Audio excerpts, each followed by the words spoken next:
Good afternoon or evening. I can't tell with the light at the moment which it is, but thank you all for coming. And well, I'm not going to keep it a surprise. I think we all know we're going to be welcoming Charlie Wilson this evening. Recently started as Professor of Energy and Climate Change, head of the Energy Group at the Environmental Change Institute here. Charlie's also visiting research scholar at the International Institute for Applied Systems Analysis in Austria. And on the Energy Rev Work Package 4, co-investigator on user engagement. And quite interestingly, it's about individual and household and business energy use. And Charlie comes to Oxford after 11 years, is it, at the Tyndall Centre? Charlie has a PhD from the University of British Columbia, that's out in Canada. And before that, also worked out in the wide world on private sector finance and climate change policy. So I think what I'm particularly fascinated by is to see there's a lot of pressure on large scale deployment of solutions, massive wind turbines or infrastructure projects. But my understanding is one of Charlie's research areas explains that things on a very granular scale can also have very big impact as well. So for the talk this evening, we look forward to hearing from Charlie on the digitalisation of daily life and its impacts on climate change. Over to you, Charlie. Great, thanks so much. And I was saying to Robin just before this, I think this is the first time I've stood and talked to actual people in 2 years. So it's really exciting to have lots of you in the room as well as folk joined online. Okay, so yeah, so I'm going to talk about this topic. This is part of a project that I'm just starting up actually called iDoddle. And so the sort of first phase has been surveying the scene around digitalization of daily life and its impacts. And I want to share with you what we found so far. So the sort of start point, the premise is that digitalization and climate change are these two kind of mega trends that are shaping our lives and will continue to shape our lives. And many august bodies have concluded this. It's obviously worth contrasting them that digitalization in some sense is a manifestation of human ingenuity and endeavor, whereas climate change is kind of a failure of human ingenuity and endeavor. But they are both these two big sort of forces shaping lives. So start off, what do I mean by digitalization? So fundamentally, it's a technology or a general purpose technology with applications across many, many different fields. And importantly, it involves both hardware, so the sort of devices you see here and we're familiar with, but also the software, the applications, and so on that we access via that hardware. Now, it's growing phenomenally rapidly. By some estimates, there are over 20 billion devices connected to the internet, and again, McKinsey estimated that over the last 2 years, 90% of all the data ever produced has been produced in the last 2 years. But fundamentally, digitalization is a story about data. And it's worth putting this or thinking about this in a historical context, that there have been forms of information system dating all the way back to the cuneiform script that you see here from 2600 BC in Sumer in Mesopotamia. And this was actually part of an information system, again, for storing, exchanging and analyzing data, particularly with respect to agricultural production. And it enabled at the time a growing centralized administration to start levying taxes, and so expanding the political and social control through information. And this we'll see is a hallmark of how information and communication technologies are used. On the right, you see a differential analyzer. So this was built at MIT in the late 1920s, and it was kind of the progenitor of the computer. It's a mechanical computer for solving differential equations. And the reason I put it is that it was actually used as an analog model of the electricity grid, which was expanding at that time in the US. And it was used to help balance loads, like balance demands with supply on the network. And again, it helped the network expand its reach. And so if you contextualize digitalization as the next generation of information system, we'll see that there are certain sort of hallmarks of how information and communication technologies are used throughout the ages. But if you fast forward now to the present, we probably all experience this, and it's in the data as well, that digital applications and also you see infrastructures, the 4G and 5G networks are expanding very rapidly. So these bubbles are the time taken to reach 1 billion users. Now, obviously, the global population is growing, so it gets kind of proportionally easier to reach more people. But nevertheless, you can see this very, very fast rate of change. Currently, around 5 billion people worldwide use the internet, so roughly 2/3 of the world's population.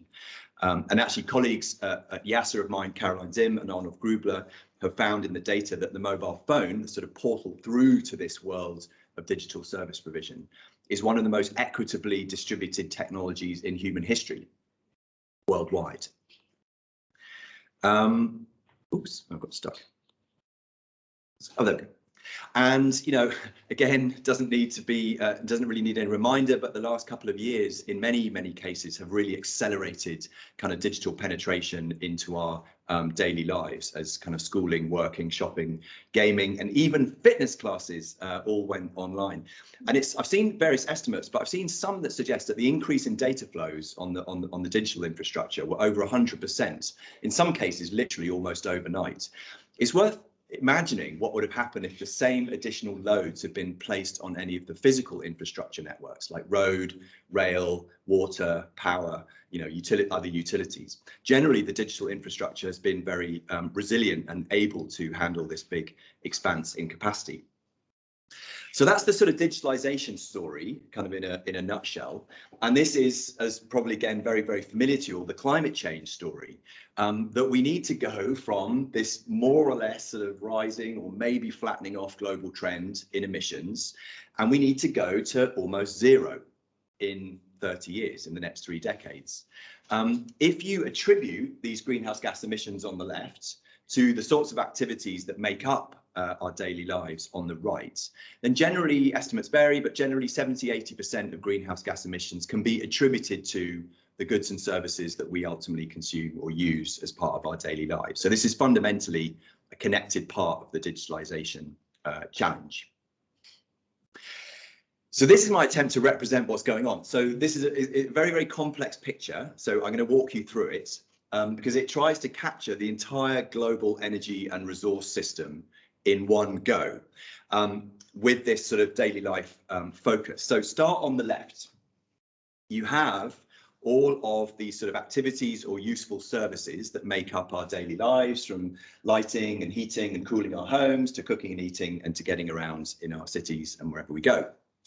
Next to this, in this pinkish column, are all of the sort of devices, appliances and other hardware which we use to convert resources into these useful services that we consume. And so next to these, you then see the forms of energy and materials which we use. So we've got electricity, gas, petrol and diesel, food and consumer products, stuff, clothes, etc. And then from there, backing away up to the right, you see these kind of physical supply chains that ultimately are harvesting. If you look right over on the right hand side, they're harvesting natural resources from nature, either in the shape of the renewables or the fossil fuels in the middle, or biomass and land and minerals at the bottom. So digital technologies can impact all parts of this picture, and they can impact them by reducing our direct emissions, so kind of combustion of fossil fuels from gas boilers or from cars. They can impact indirect emissions, so that's emissions going on kind of elsewhere upstream in the electricity sector in particular, by, for example, reducing our demand on electricity. And they can also affect or reduce embodied emissions. So this is emissions that go into the making of food and other products that ultimately come down to us as individuals, households, and so on. So we'll be coming back to these sort of 3 areas of emission impact later on in this story. Okay, so here's a question for you all, or at least a question to frame in your mind. Do you think digitalization will help or hinder efforts to tackle climate change? And it's very interesting in this field because you get these very, very polarized answers to this question. And you see a lot of language around utopia or dystopia, heaven or hell, or in this case, digitalization as a fire retardant, or digitalization as an accelerant, pouring fuels on the fire of climate change. So, you know, some people argue that digitalization can have potentially beneficial effects, the harnessing of data for the benefit of all, to try and optimize, control, and ultimately reduce emissions, while others see it as a fundamental problem that's essentially pouring fuel on our warming planet. All this deluge of throwaway gadgets, drawing on energy-hungry data infrastructure, and pervasive mistrust in technology companies. So this is the journey I want to take you on in this talk. And I'm going to use these two guides because I think digitalization is much like the Force. And let me explain why. It's everywhere. It's everywhere around us. You need skills to use it. And it takes time and patience to use those skills. But once you have them, you can then use the Force for great good or for great ill. Now, if you don't understand, I can see the expressions of the people in the room, can't see you guys at home, but if you don't understand what I mean by the Force, and you don't recognize either of these copyright-free images of Yoda and Darth Vader, all you need to know is that green is good and red is bad. That's what we need to remember. So, oh yes, this is my final maximizing the symbolism, is that I'm going to present these in groups of 7. So these are the 7 heavenly virtues, if you like, or the 7 opportunities by which the digitalization of daily life, I think, can help in tackling climate change. And I'm going to come later to the 7 deadly sins. So first off, first opportunity, if you like, is possibly the most obvious one, because we've been doing an awful lot of it in the last 2 years during lockdown. So if you can substitute physical activity for digital activity, particularly if it involves driving or moving around in cars, then you can save on carbon. So Steve Sorrell and colleagues at Sussex, I think actually as part of Creds, did a nice review of the impact of teleworking on emissions, and found, you know, with some variation, that teleworking reduces the amount we travel by about 20%. So that has knock-on benefits for congestion and carbon emissions. Sorry, yes, this is just a kind of a plot of the obvious, like all of the things, all of the professions which started teleworking during the lockdowns. And what I'm going to do is I'm going to keep this sort of daily life bit in the background and then superimpose on here some of the these sort of app icons which represent some of the things I'm talking about. So this is teleworking. Another example is where, also I'm not sure what's happened there, but another example is where you have e-commerce or online shopping, which can also help reduce emissions if it stops you driving as much and if the distribution operations and delivery routes are well controlled and well optimized.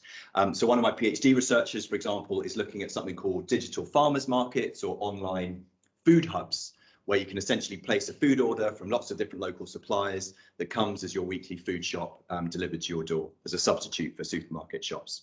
It's worth saying that some evidence now appearing is that the sort of immediate gratification delivery services like Amazon Prime are undermining the potential emission benefits of e-commerce. So the jury's still fairly out.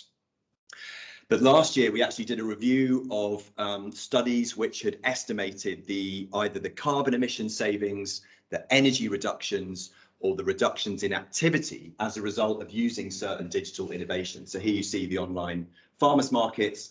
Here you see these meal kits like HelloFresh or Gusto, those of you familiar with those, and so on. And we looked at a whole variety of studies and kind of quantified in a standardized form the change in activity, energy, or carbon from this. So this vertical here, oh sorry, I should stay near the mic, shouldn't I? The vertical grey band is 0, so anything to the left of that is showing an emissions saving. And you can see there's some spread, there's some uncertainty, there's lots of different point estimates, but generally the picture is that these sorts of e-commerce platforms for food help reduce emissions overall. The second opportunity for digitalization is around accessing services instead of owning goods. And if you look at this image, the functionality provided by lots of different single purpose goods, some of which you may see here and may recognize, can all now be provided digitally. And the smartphone in particular, or computers more generally, have become portals through to this sort of ever expanding world of digital service provision. So what would happen if we dematerialized and moved from the world of owning on the right to the world of accessing on the left?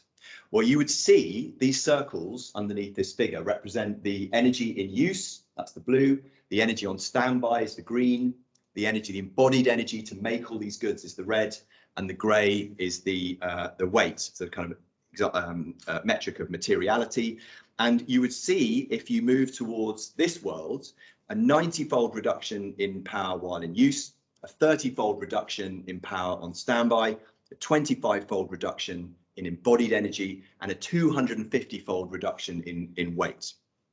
So this is a thought experiment about dematerialization, because we're very good at hanging on to a lot of this stuff and using them, kind of rubbing up along in parallel with this.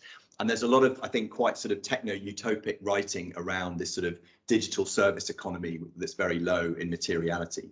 But it's a very powerful thought experiment when you realize the magnitude of the effect of accessing services. And where this really comes to a head is with our cars. Our cars are typically the second most expensive thing we'll ever buy, if we're lucky enough to buy a home, which is the first thing. And they sit idle 95% of the time. So another one of my PhD students, Laurie, has been working with peer-to-peer ride sharing and peer-to-peer car sharing providers, and looking at the impact on emissions from the adopters or users of these two innovations. So this is a sort of simple plot that's coming out. Oh yeah, come on in. And the impact on emissions of these sharing mobility innovations depends on three effects: the substitution effects, which are these green bars, which is the emissions you save by being in a shared mobility situation rather than doing whatever else you would do, like drive your own car.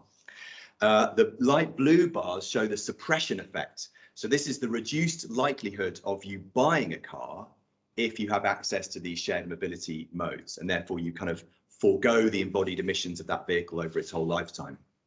And then the bottom bar in each of these two plots, so I should have said, this is peer-to-peer ride sharing and this is peer-to-peer car sharing. So this bottom one, these brown bars, are the shedding effect. So this is the increased likelihood that you'd actually get rid of a car you owned because you had access to these shared modes as an alternative mode of travel. So again, generally you can see the story that you have emissions savings. You can see this one example of where actually you have an emissions increase. This is in peer-to-peer car sharing, because Laurie found that in fact people would use peer-to-peer car sharing, and if they hadn't have done that, they may well have taken public transport, and so that would be a net emissions increase. So it points also to some of the complexities in quantifying some of this stuff.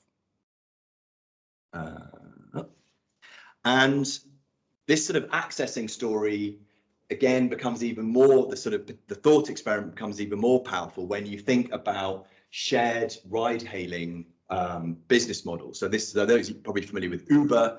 There's a variant of Uber called Uber Pool, where ride-hailing vehicles are actually picking lots of people up on flexible routes and essentially reconfiguring their routes as they go. And these are called taxi buses because they combine the occupancy levels of a bus with the versatility and flexibility of a taxi. And essentially what digitalization does, or digital platforms do, is they solve the coordination problem of how to match up in real time who's got surplus resource, a spare seat in their vehicle, and who needs that resource, the users. And studies by the International Transportation Forum and others have found, really staggering effects on the capacity of a shared vehicle fleet to provide our mobility needs with dramatically fewer emissions and congestion. So here again, this was a plot from the same paper as before, where we looked at the evidence on car sharing, ride sharing, and the shared ride hailing business models. And again, you can see some variation. You see a couple of places where you get emission increases rather than emission decreases, but generally the story is fairly consistent that these things have net benefits for emissions. The fourth opportunity for digitalization is around exchanging physical goods and avoiding waste.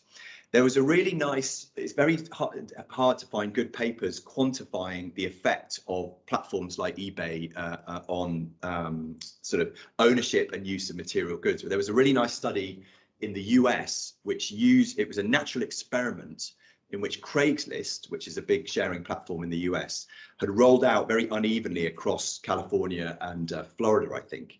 And they used this as a natural experiment to look at the effects of Craigslist appearing in certain areas on municipal solid waste disposal. And they found that actually the availability of Craigslist as a peer-to-peer sharing platform actually did result in a reduction in municipal solid waste being generated by households, about a third of a pound per person. But I think really where the ability of digital platforms to really help avoid waste, again, is in the food system, where you have around a third of all food produced being wasted before it gets to someone's mouth. So it doesn't provide a useful service to us. And there are lots now of kind of food sharing apps and food waste avoidant apps and platforms, which again help connect those who've got surplus, whether it's cafes, restaurants, shops, and so on, with those who need or want food. The fifth opportunity for digitalization is possibly in this context the most obvious one to you, in which a whole variety of different smart technologies are available in domestic context to help us control and manage resource use. And you know, trials, including by the government's own behavioural insights team, have found that smart heating controls like the Nest, pictured here, can help save up to 7% of energy used for heating, which is non-trivial because heating is often around 2/3 of domestic energy consumption. Control is a very double-edged thing. My colleague Tom Hargreaves and I, who did some research on this a few years ago, we found some examples of households with smart technologies who sometimes reported feeling out of control because of all the ways in which they were now able to control their domestic environment. So there are clearly sort of emotive, affective, and other things going on here, as well as the functional control aspects. Nevertheless, again, studies show potential to improve our ability to control energy use at home. And again, here's the same type of figure, this time with some of the smart heating and lighting technologies at home. And then HEMS stands for Home Energy Management Systems. So these are more common in the commercial building space because they help basically sort of integrate if you've got generation assets on the roof or in the boiler system and you've got lots of demand and you want to optimize your energy management, you use a HEMS, but they're starting to appear now in the domestic space as well. And again, you can see net benefits for emissions. The sixth opportunity for digitalization is around integrating sort of users' technologies into systems so that they work more efficiently and effectively. And the kind of canonical example at the moment, and I think what will be for the next few decades, is helping move from this sort of centralized hub and spoke power system of the past to this much more variegated, distributed kind of horizontal power system of the increasingly of the present and of the future, in which you've got lots of distributed and intermittent renewable resources that need balancing in real time with demand. And so digitalization enables a lot of demand flexibility and demand response technologies, and it also enables lots of distributed storage technologies that will become ever more critical to power system operators as power systems become more and more renewable. So this is, and this is the one area, I think, of this nexus between digitalization and climate change that I think policymakers and regulators have really engaged with, and we'll come back to that a bit later. And then finally, on the Yoda side of the story, and I put the whole energy system back up, because digitalization can also really help track where emissions are coming from and where they then end up in terms of the technologies and the services that constitute our daily lives. This particular example, this picture here of someone with an iPad looking at a pile of logs, is actually from, there was a startup called Timberter out of Estonia, which developed a kind of AI, artificial intelligence powered image recognition system that would that you could basically wave your camera in front of a pile of lumber that just come out of a sawmill or a forest, and it would kind of work out a unique kind of fingerprint of the different types of wood and know what you had in that stack. And these digital, this is then part of a digital provenance system that allows you to track where that timber then goes through different supply chains. So this obviously, like any kind of way of tracking, monitoring, and then reporting on CO2 at the level of technologies and services, helps us make informed choices as consumers, also helps investors steer investments away from high carbon producers to low carbon alternatives. But for me, it gets really interesting in that it enables sort of discretionary or differentiating policies that penalise high emitters and reward low emitters, what are called fee-based systems. But you need the information about how different products and services compare in order to do that. So if you take kind of all of these opportunities for digitalization to help reduce either direct, indirect, or embodied emissions, you get this kind of array of effects in which potentially digital technologies can really help. And, you know, studies which look at the potential of digitalization generally come up with figures around 15–20% of total emissions could be reduced if we kind of harness digitalization in these virtuous ways.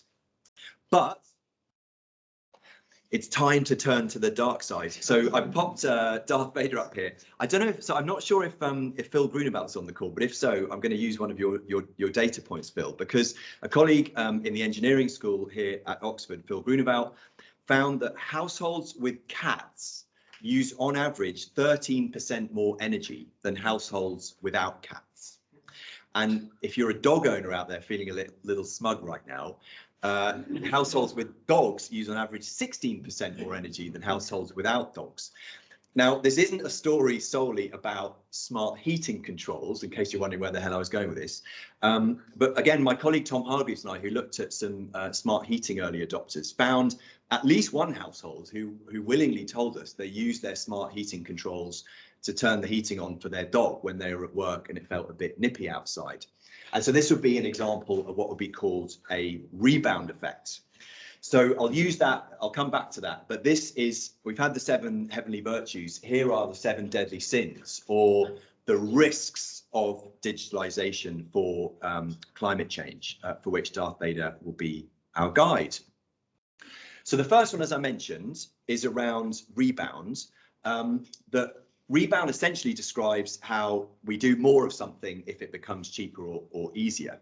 And I mentioned teleworking earlier on. So some studies have found that, in fact, because we save time by not commuting when we're teleworking, we actually reinvest that in driving more for leisure or for retail. And so that may risk net negative impacts on carbon emissions. But that's trivial compared to what we find with some digitally enabled technologies like the autonomous vehicle shown here. If you imagine that when you're driving in your car, you're essentially freed up to work, to sleep, to tweet, or to shop, because you don't have to focus on what's going on the road. Some studies have found that that could result in a large increase in the amount that we drive, with net negative impacts on emissions. And more broadly, digital technologies and platforms are designed to be convenient and frictionless, kind of easy to use. And so you see these very strong kind of increases in aggregate consumption when digital platforms or technologies make things easier or cheaper. Kind of related, another risk is around intensification, that we'll find ever new forms of energy hungry activity. And, you know, pick your favorite unnecessarily digital device or appliance. This is a smart toothbrush from John Lewis. And apologies if anyone's got a smart toothbrush. You can convince me after this talk why this is an important innovation. But there are obviously many forms of digital technologies which we may question their need, and many sensationalist headlines about the sort of effects that this might have on climate change, including this headline, which was about how cat videos are the things we really need to be worrying about. We need to be worrying about this, according to this article, because of the amount of electricity used when you stream Netflix or other stuff online. And the International Energy Agency did a nice kind of debunking study where they showed, so this is the International Energy Agency's estimates of the carbon emissions from watching half an hour of Netflix. And here, these big bars, the big bars in the middle are estimates from sort of NGOs or campaign groups that caught an awful lot of media headlines, like cat videos causing climate nightmares, but really were not very accurate, not very reliable estimates of Netflix watching. And the really interesting one is this bar at the very bottom, which is the comparison point, driving 5 kilometers. And so you can see streaming half an hour video compared with driving 5 kilometers. My take home is that if you're binge watching Netflix, but you're not driving as much as a result, then keep on going from a climate point of view. But I shouldn't trivialize. I mean, there's obviously lots of interest and concern around the energy and carbon footprint of the big global data infrastructure, all the server farms and everything else, the infrastructure behind the internet and the cloud. And again, you see lots of sensationalist headlines. Data consuming 20% of global electricity by 2020 was one that from a few years ago.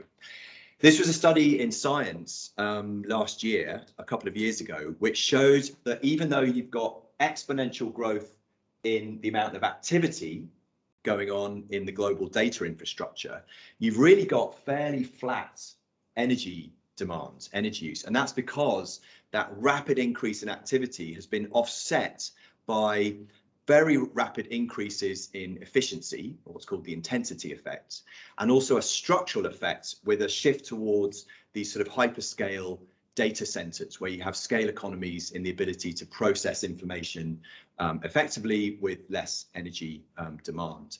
So we see at the moment data centers use about 1% of global electricity, according to the IEA, the International Energy Agency, and that's actually been fairly flat despite this rapid or exponential growth in the amount of traffic on the data networks. Moving a little bit kind of away from direct effects on energy and carbon to a slightly broader risk is the risk of distrust in service providers and data flows. So have a look at this quote. Recent inventions and business methods call attention to the next step, which must be taken for the protection of the person and for securing the right to be let alone. You may think this is about smart meters or some other piece of digital devilry being forced upon us, but it's actually, this article is actually from 1890, and you'd know this if I read out the next sentence. Instantaneous photographs have invaded the sacred precincts of private and domestic life, and numerous mechanical devices threaten to make good the prediction that what is whispered in the closet shall be proclaimed from the housetops. Great quote from a law journal. So this is 1890, and those of you that this is a sort of an image of the panopticon, which was a sort of a theorized institutional building by Jeremy Bentham in the late 18th century, a building in which everybody could be seen from a single point without knowing that they were being watched. So I say this, I don't want to trivialize, but I say this because it's nothing new for us to be concerned about surveillance and privacy and trust. But digitalization arguably has been a game changer in the quantity and type of data that can now be surveilled. You don't see, I don't think you see any strong signs of distrust in, I mean, this is the revenue of Google, for example. Can you spot the 2013 Snowden revelations of mass surveillance? This, oh, sorry, the answer is no. This is Facebook monthly users, and again, you remember Cambridge Analytica in 2018. You don't see an awful lot of people voting with their feet, if you like, when it comes to use of digital platforms. But again, you know, trust absolutely should not be taken for granted, and I think it will become an increasingly prevalent issue in the broader institutional conditions around digitalization. And some will argue that actually this is much more than distrust, that digitalization, by enabling increasing kind of manipulation and control of behavior, represents a fundamental challenge to human agency in a digital age. This is Shoshana Zuboff's, I mean, really, it's just a takedown of exploitative and manipulative data practices of what she calls surveillance capitalism. And it's really kind of positioned as an update of Marx and Das Kapital, but for the digital age, in which this sort of systemic harvesting and analysis using artificial intelligence and then reapplication of what she calls the behavioral surplus, all the information we give online providers about ourselves by virtue of using their platforms and services, that is then being used to ensnare us in these webs of commercial activity. So that there's a strong argument in this area.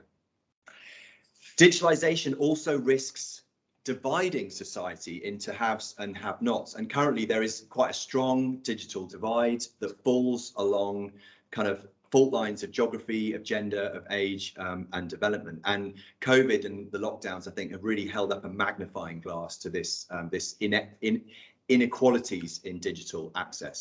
So this is a map from the UK, where you see significant minorities of people lack basic digital skills like being able to email, being able to access a website, or being able to access the internet. And, you know, not unsurprisingly, you see a similar picture in terms of global inequalities. So around about half the world's population or more use the internet. But for example, varies 87% in developed countries, 19% in least developed countries, 72% in cities, 37% in rural areas, and so on. So big kind of disparities. So the digital divide could prevent some of those benefits, if you like, of digitalization for climate. The fifth risk is around contamination, and this is really through the material footprint of the digital hardware and infrastructure. So the sort of things used to make digital hardware and technology are particularly strong, particularly heavy in terms of some of the metals and rare earth metals, and supply chains for these critical raw materials often begin in artisanal mines in the global south, places like the Congo and Ghana, where you've got very exploitative working practices and environmental degradation. And also at the other end of the life cycle, electronic waste, or e-waste, is the fastest growing waste stream globally.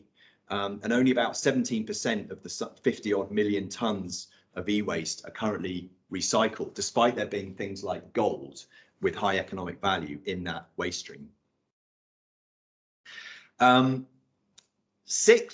Seventh in terms of the risk is a broader societal one around jobs. It's really, that digitalization is labor saving through automation, and certain tasks and business processes can be readily automated. So this bottom this bottom row shows on the right the kinds of tasks which are susceptible to automation.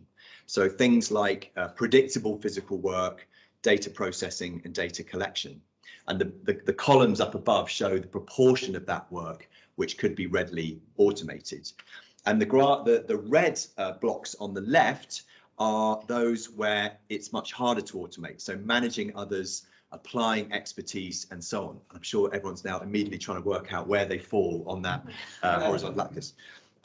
So the effect this has had on employment has so far, I mean, it's complex, and it's still an active field of research, but generally, so folk like economists like Darren Acemoglu in the US, who's a leading US economist, he's found that actually automation leads to wage polarization, that essentially you have a kind of a reinforcement of the value and the earning of the people working over on the right, while you have stagnation in wages or job losses in the kind of professions which rely on the tasks over on the left. So he's finding evidence of a kind of hollowing out of a lot of middle class, particularly middle class professions, and a polarization of wages, which reinforces the risks of inequality that we touched on with the digital divide. So here they are, the 7 opportunities and the 7 risks. And again, like I asked at the beginning, like, where do you think the balance falls? Like, do you see digitalization as a net force for good when it comes to helping reduce emissions to almost 0 in 3 decades, or a potential force for bad? Has anyone changed their mind as a result of me talking for the last 25 minutes? I've been trying to avoid telling you what I think and giving you, well, anyway, what I think the answer, but it's a very open question. And so, you know, what does the future hold?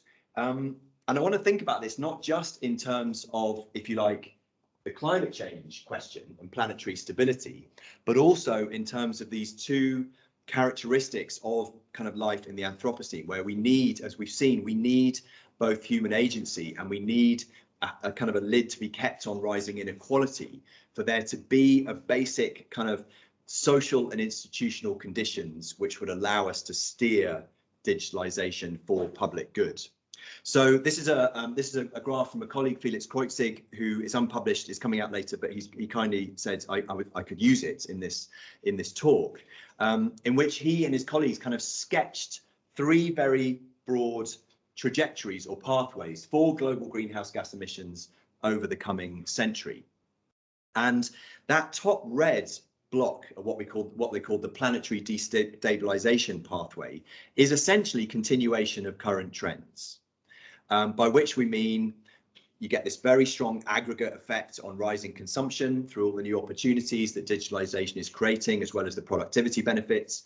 And you really have ungoverned digitalization when it comes to these questions of human agency, control, privacy, trust, and so on. And this also is a very unequal world. The tech companies, if you like, continue dominating these aspects of public life. Then look at the blue scenario, this green but inhumane. This is a scenario in which, for example, digitalization is used to get electricity systems running off completely renewable resources with strong kind of top-down coordination of all these distributed demand and storage resources and so on, but at the expense of us having control of our data, freedom of choice about whether we want to engage or not, and this being really run by large entities with high data capabilities.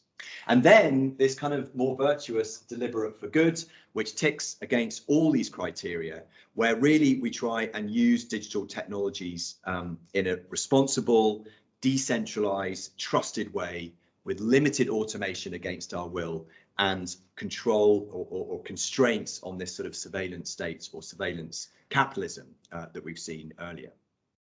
I mean, it's a very open story. These genuinely are three plausible pathways, I would say, for where we go in the coming decades.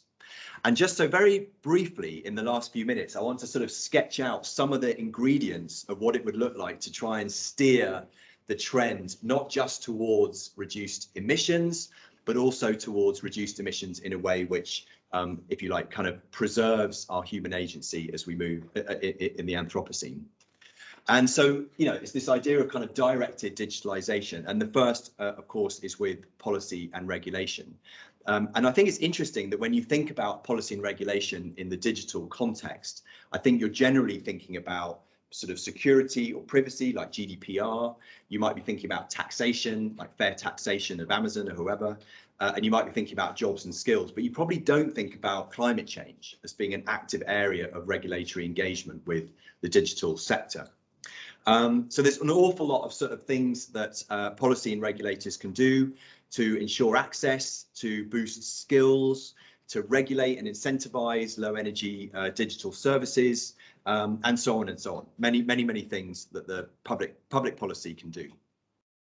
There's also a lot of activity in what I would describe broadly as a sort of trying to build a social contract for the digital age. So this is bringing together the kind of tech companies, science and research organizations, policymakers and user groups to agree on how we can harness digitalization for sustainable outcomes. So this Montreal statement of a group called Sustainability in the Digital Age is one of many sort of coalitions and alliances that are working in this space. And often they're interested or focused on things like open and shared data platforms that maintain strong user data rights. They're thinking about emissions associated and reporting with digital platforms and things like this. And then finally, you know, this is all about digitalization in daily life. And I think us as users and in so doing as innovators have a role to play here. And, you know, I showed this at the very beginning to show how entwined our daily activities are with emissions, and digitalization can have effects on all parts of this pie. So I say experiment because I think, certainly for me, having got interested in this in the last couple of years, I've been trying out loads of stuff that I would never normally have tried, and some things work for me and other things don't, but it's been quite an interesting journey. Resist because there are an awful lot of ways to resist and challenge data surveillance practices, for example, if they don't work for you, and to change the way you engage with digital infrastructure, and also adapt. We're in this, I think we're in this very interesting kind of transitional phase in which sort of the traditional physical daily life and the digital world are rubbing up against each other, and there are frictions, there will be frictions in those periods. I used to work a lot on historical energy transitions, and this is one of my favorite pictures, and I don't know if anyone with really eagle eyes can read what it says on the side of the barrel on the back of the cart, but it says standard. This was a horse delivering a barrel of oil, of standard oil, to a filling station in order to fill a car. And it would go on in about 15 to 20 years, the car would then go on to almost completely displace the horse as the most common mode of transport. This was from the US.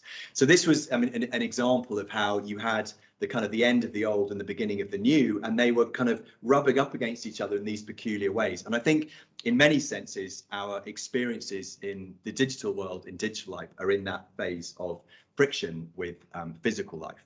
And so again, experiment, resist, try things out, and this will shape the pathway that we end up on. And with that, thank you very much for listening, and really happy to take questions.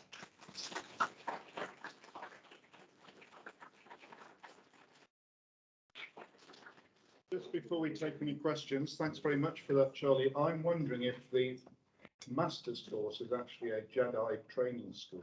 And the question is, are you going to follow the dark side, or would it be? That's what I infer from it all. Well, I'm going to suggest, we have so many people in the room. If we allow Charlie to take some questions from people in the room, and then I'll keep an eye open because we have some people who couldn't join us here and they're joining online, and I'll try and pick up one or two of those as well. So Charlie, if you'd like to. Yes, gentlemen. Yeah, thank you for that. That was superb presentation and brilliant introduction to new concepts for me. One villain in the piece I think you didn't mention, which sort of surprised me slightly, was cryptocurrencies. So I don't know if you'd like to say a few words about that and how they fit into your structure. Yes. So funny enough, yes. So funny enough, I actually had a few slides on cryptocurrencies that I took out for the interest of time. But here you go. I've got a pub quiz question for you. So what is the connection between Argentina, Denmark, Jordan, and 2 times Scotland? Yes, go on. Which is the representation of it, that's why I know.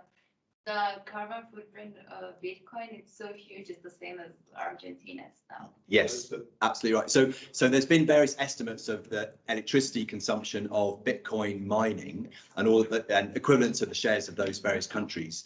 And there's actually Cambridge have a centre called the Centre for Alternative Finance that actually track the energy consumption of Bitcoin mining on a daily basis. So from a strict energy point of view, the sort of best estimates I've seen, that's about sort of 0.4% of, am I getting this right? 0.4% of global electricity, or 1%, up to 1% of global electricity, which to me seems actually quite high. I'm guessing the reason you mentioned though is partly because of that, but also partly because of its utility as a new form of currency. And so, what is it, Anna? Is that you're sceptical, or that's not why you're asking the question? Deeply sceptical. Deeply sceptical about its utility, yeah. I mean, I suspect we could have a very long conversation all about Bitcoin and whether we think cryptocurrencies are going to be, the future, or whether the sort of the great excitement around the disintermediation of currencies with this sort of distributed ledger is going to be an important thing. Maybe a way of answering this sideways is that McKinsey actually did a recent study of about 190 different applications of blockchain, the distributed ledger technology on which Bitcoin is based. And really interestingly, of 185 of them, I think only one was really about disintermediation, so removing the need for a central intermediating institution like a central bank, and 184 out of 185 were really just about squeezing little bits of extra operational efficiency out of some kind of, you know, supply chain or distribution operation. So the great sort of claims, I think, around blockchain and distributed ledgers maybe are more prosaic when applied in many, particularly in many business contexts. I'm totally dodging answering the question whether I think Bitcoin has strong social utility, but I would simply say that from an energy and climate perspective, I don't think it's the biggest thing we have to be worrying about now. Yes. You talked about like automating only like what we collectively would think that we should automate. Like, so I would like to know, how would you see that actually happening practically? Like, yeah, you know what I mean? So, so for example, would an example of what you mean be, should we, if we have, say, smart heating systems or appliances in our home connected up to electricity networks, should we allow those networks to turn off or turn on those devices in order to help the networks function? No, Is that I going- mean more like with, because I think your point was more like in job losses, like. Sorry. Losses of jobs, so you said like, yeah, there's a way in which we could collectively decide what should be and what shouldn't be automated, but like, how could you actually enforce that? Right. So what modes of governance might allow us collectively to decide or shape how we let? Gosh, that's a really good question. It's really that aspect of the talk that I gave is not a field I actively do research in. And I suspect there are people in the room who know this a lot better than I do, but I honestly don't have a good answer for that. There are really interesting examples used in the digital governance space of certain cities that have really made a push towards kind of open data, over which users retain strong rights over how it's used, and then can come together or sort of collectivize their data in shared platforms that are then used for public service provision. The exemplar, I think, there are certain cities that have been very proactive in this space, like Barcelona, but I think the exemplar is actually at the country level is Estonia, which pioneered, it's got a very, very interesting history with with digitalization. I mean, to essentially make it a very, very potted version is that when it kind of emerged in the post-Soviet era, it was sort of looking for kind of a way to project the country into this new international arena in which it found itself. And they made a decision back in the late 90s to really push digitalization as being the sort of unique selling point, if you like, of Estonia. And they digitalized many aspects of service provision in that country, early 2000s, and now have a very, very strong digital society. You can be a digital citizen of Estonia. You could become a digital citizen and set up a company in Estonia and start trading. They say within, I think, half an hour of having sort of, made the application. And the way they've done it is that they've preserved the citizens of the country preserve very strong rights over how their data gets used. But if they consent or allow for their data to be used, it's used in an incredibly effective and sort of frictionless way for them. So they had this, I heard a talk from the digital ambassador from Estonia in which she was saying that they have this sort of, one of the rules is that if you've given, for example, your address or certain personal details to one service provider, like your local council, and if you've approved in your data rights that other people can confirm that that is your address, then you will never be asked by any other service provider again what your address is. And I know that sounds kind of simple, but like from the UK perspective, where each kind of provider of every different service is asking you over and over exactly the same sort of questions for you to confirm, it's sort of, it's amazing how they've set that up.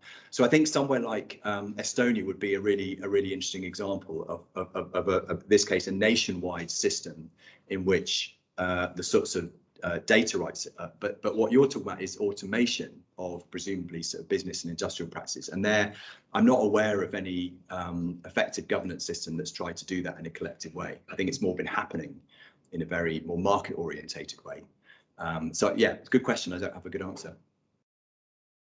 Yeah. Yes. Thanks for the talk, Charlie. That was really insightful. As a Jedi in training, I'm really interested to know just what are like your top 3 social policies to make sure that we fall on the Yoda side of the story rather than the dark side? I think the two most obvious ones are around the digital divide, and that's because it is fundamentally social policy. So partly it's a story about making sure that digital infrastructure is available to all. It's interesting. So I read this stat that about half or more of the world's population use the internet.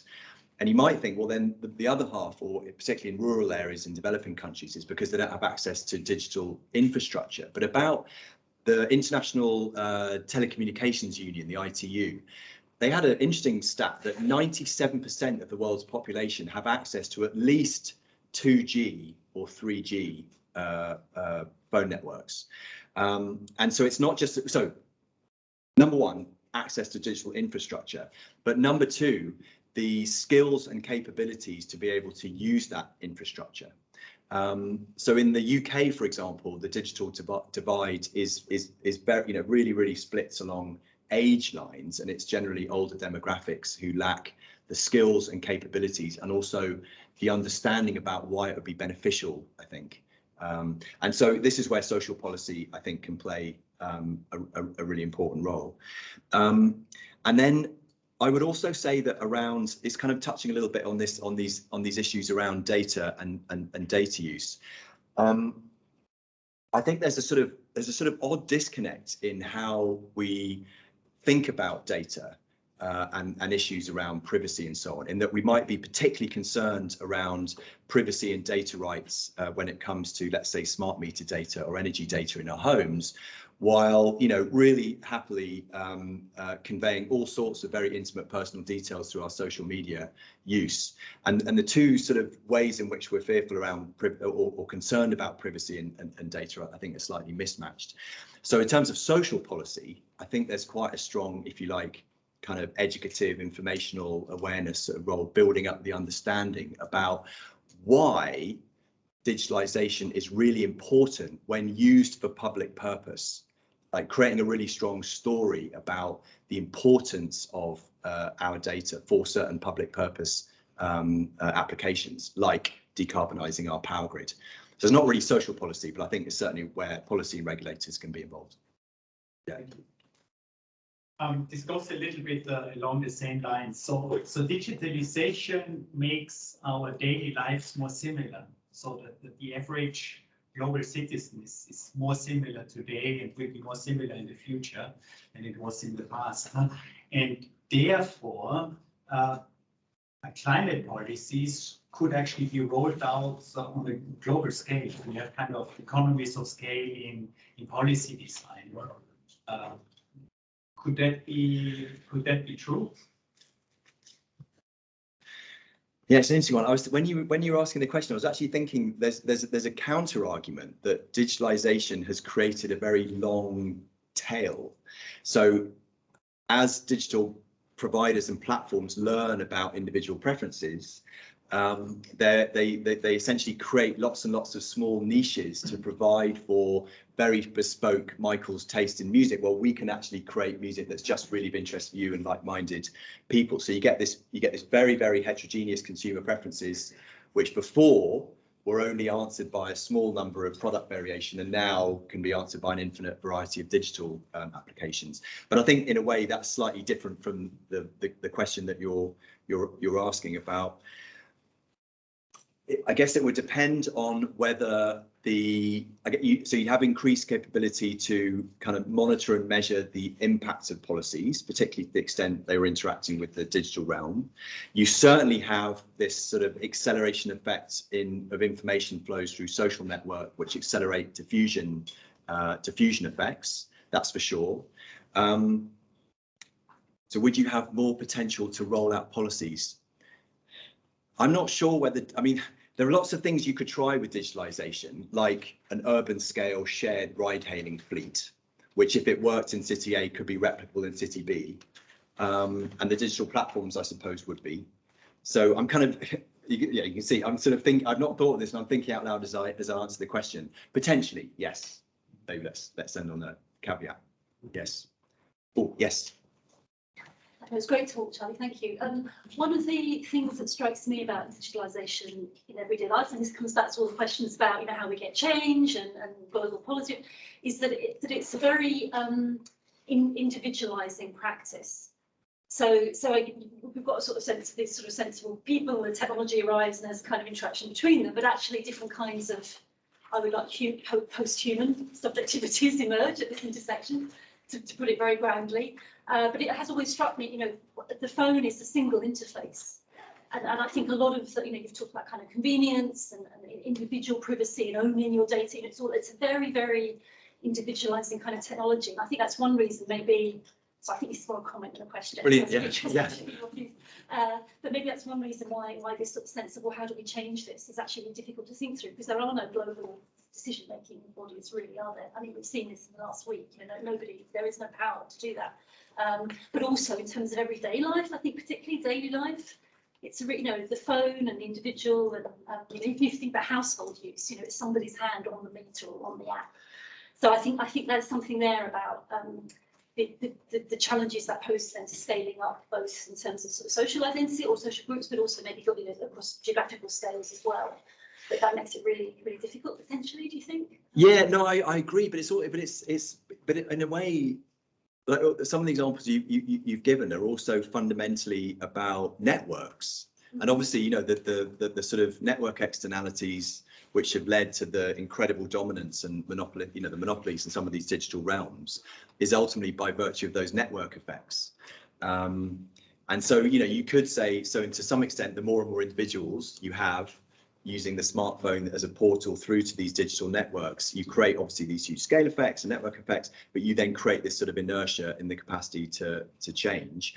The flip side is, you know, there are some interesting studies looking at information diffusion, and unsurprisingly, like information can diffuse incredibly rapidly through networks and create very sort of like, you know, kind of almost like tipping dynamics in network behavior. So yeah. Maybe different sides of the same coin. Yeah. Yes. So that, and then that. Yeah. Very much.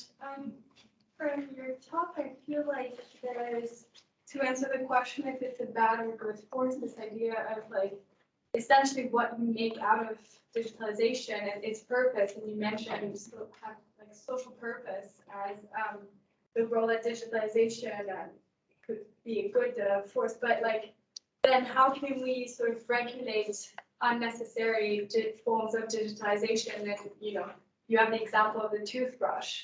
And so in that case, what is the role of like policy and regulation, or is perhaps even planned obsolescence, which is also found a lot today in the digitals that we use, the role of policy for that? Yeah. So I'll come to a more specific answer, but in just 1 minute. But the premise of this whole project really was that digitalization and climate change are these sort of two trends that haven't, the intersection between them hasn't really been considered properly, I think, by policy and regulation. And there is a really crucial need to steer digitalization away from those dystopian outcomes towards the beneficial ones. So the sorts of ways in which you can do that sort of thing. So you mentioned planned obsolescence. So France, for example, now has a law which makes planned obsolescence illegal, and these sort of, you know, the ability to learn about certain countries' efforts to try and tackle aspects of digitalization which are bad can potentially diffuse more widely. So there's sort of early practice in that example.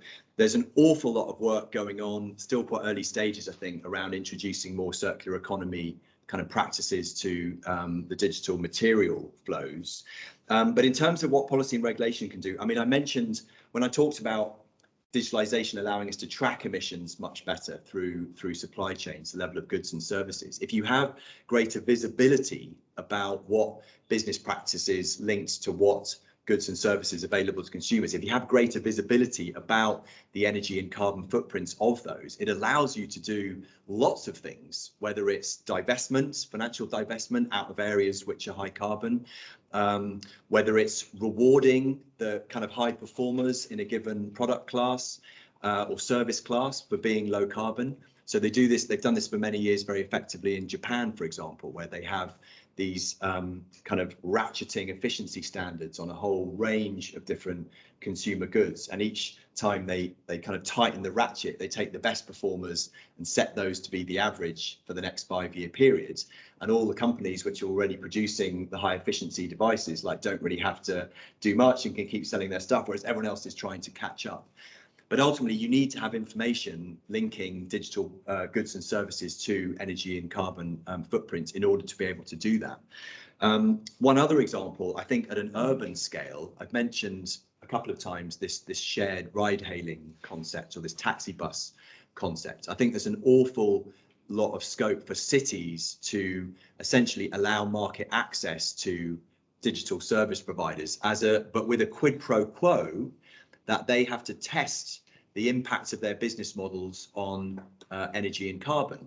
And so you see this actually in Oxford. There's a very nice example in Oxford at the moment with the trials of the micro-mobility, the e-scooters that you see around town. And actually colleagues in the ECI and in the Transport Studies Unit are looking at the effect that is having on energy and carbon by trying to understand the people who are traveling around by e-scooters, like what are they not doing instead? Are they kind of not walking, or are they not driving, and so on? So lots of ways in which policy and regulation, I think, through market access, through kind of information visibility, and then through differential treatment of high and low carbon emitters can help.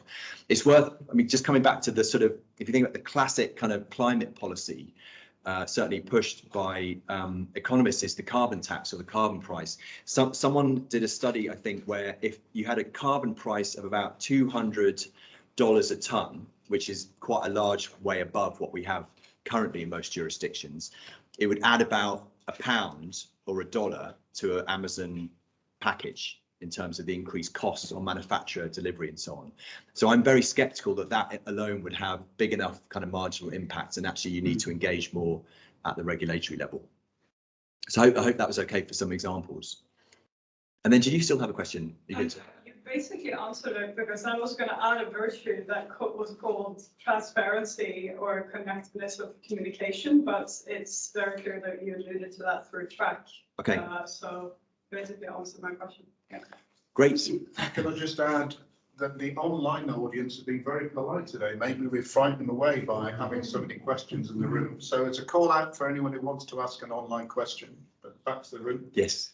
I have a related question, because you mentioned that we can implement regulations for companies, but also with the rebound effect that we are increasing the use of the products as we have more efficient ways or digitalized ways of using them.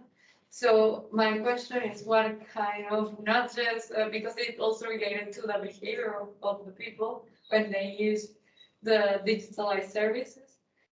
So how can we control the demand so we don't have this kind of rebound effect when they are using these digitalized products?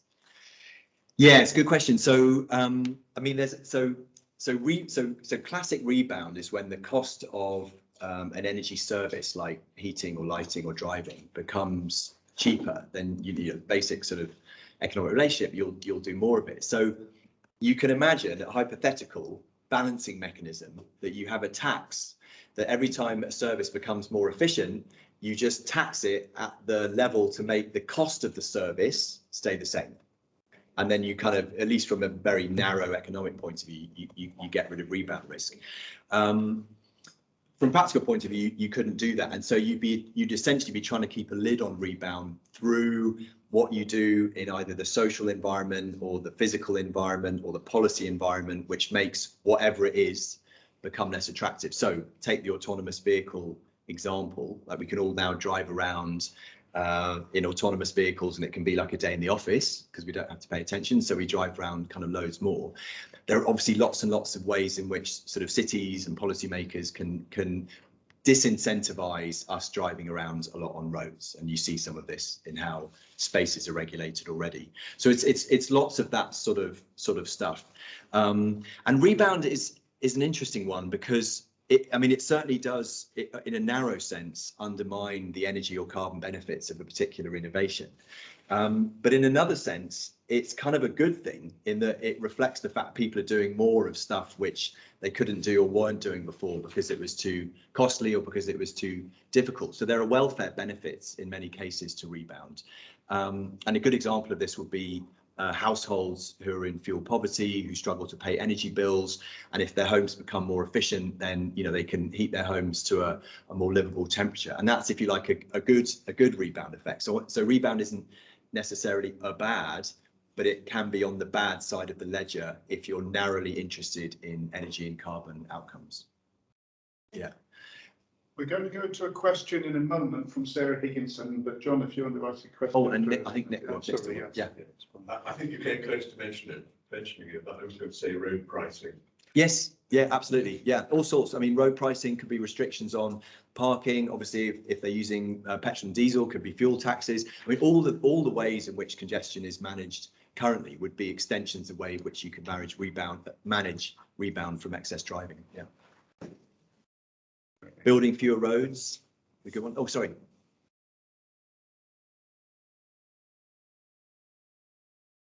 Do we have any lectern? Have we had any luck turning Sarah's camera on, or? Yeah, that's a good idea. I'm just trying to do it here. Sorry, in a moment we should see Sarah appear on. Sorry, it's seeing himself. Yes, have it now. She should be able to appear now. Sarah. Sarah, are you able to turn your camera on now? There she is. Yes, hi. Sorry, I've actually typed my questions into the chat, so I'll read them out because I will forget them. So I have two questions actually, so we'll see whether we get to both of them. I probably have three, in fact. I always have lots of questions. The first one is about the energy implications of all of this. And you said, Charlie, that there's this danger that the two agendas won't come together, the digital agenda and the energy agenda. And I'm wondering about what we might do to make that more important, to all kinds of stakeholders in the game. So those developing the kit, those buying the kit, policymakers and so forth. I don't know if, presumably you've developed some proposals around that. Yeah. Yes. So, from a normative standpoint, I absolutely agree. I think that the two agendas need to be brought strongly together. Like I said, I don't think that the sort of policy and regulatory space has engaged with digitalization in daily life. I think they're increasingly engaging with it at the level of the energy networks and particularly the electricity and power system. But I don't think they've engaged with it more broadly. Studies. So how do you do that? Well, the way at least I'm trying to do it is by building the evidence base to show it's really critically important that they engage with it, not just because it can be enormously helpful. So we've done some, admittedly at this stage, fairly back of the envelope calculations about the extent to which 1.5 degrees C scenarios are enabled by or rely on digitalization as a driver of change. And in some of the scenarios, I think you can argue that 60, 70, 80% or more of what's happening in that scenario is enabled by or directly helped by digitalization. So a hugely positive transformative force if used in the right way and direction. And conversely, if we don't engage with it, then obviously strengthening the evidence base around how it could go really badly wrong is also, hopefully, will help kind of start the process of convincing public policy to really engage with digitalization more broadly as this transformative force. Great. That answers my question. Should I do the second one, or is there someone else in the room that wants to ask the question? Yeah, sure, go for it. Yeah. Okay. Okay, so you showed a map, a global map, and I was just at a very interesting lecture at this time yesterday about the colonization and global health. And basically, these maps are it's always the same pattern, right? So, the global north has what it needs, the global south doesn't, and Africa in particular is left out. But you mentioned, the great success story of the phone. And I was just wondering if you have any insights into the potential of digital to continue along the lines that the phone has, you know, led the way, because and I mean, I guess related to that, you did touch on this. There's this issue of modern slavery sort of underpinning this transformation, and it's kind of another form of colonialization, right? I mean, if this next industrial revolution is based on a different type of slavery, that's no good. So there are those two issues to do with the sort of the global nature of this technology, I guess. Sharing its benefits and reducing its harms, I suppose, would be a summary. Yeah. Yeah. So on the first point about, you know, do I think that the broader sort of canvas of digital technologies could follow the mobile phone in being very widely accessible? I mean, in a broad sense, yes, for the simple reason that they are generally they're very Robin mentioned this at the very beginning, they're very granular. They tend to be very sort of small scale, distributed, rather than kind of large monolithic infrastructures. And historically, those more granular technologies and applications have tended to diffuse much more rapidly, much more widely. They're lower risk. I mean, there are many benefits associated with them, and obviously we're not just talking about individual devices like a phone. We're also talking about the operating systems, the software that can be kind of upgraded by remote on these devices. So for example, a Tesla has been described as an iPad on wheels. It's really not a car. It's a computer system with an operating system that can be regularly patched and upgraded, like sitting in this piece of infrastructure. So that's not a good example in terms of your point about global equity, but I think there's good evidence that digital technologies could be far more widely accessible than many other comparators in the analog world.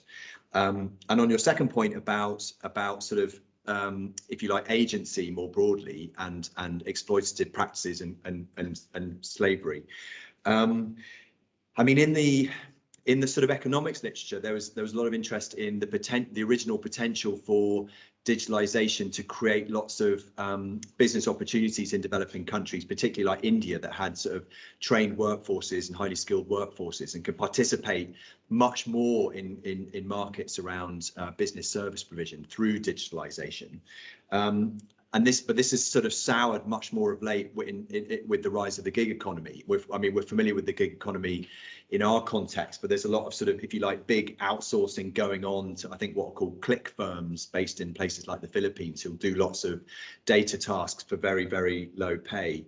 And the same story about work and livelihoods that I talked about in North America and Europe, with this polarization of wages and this rising inequality in workforces due to digitalization, I think also is characterizing developing countries as well.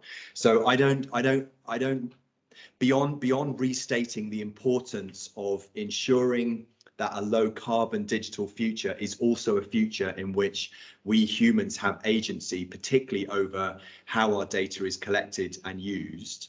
I don't have any other sort of broader comments around the questions that you made, but hopefully that gives some answer. Yep, thank you.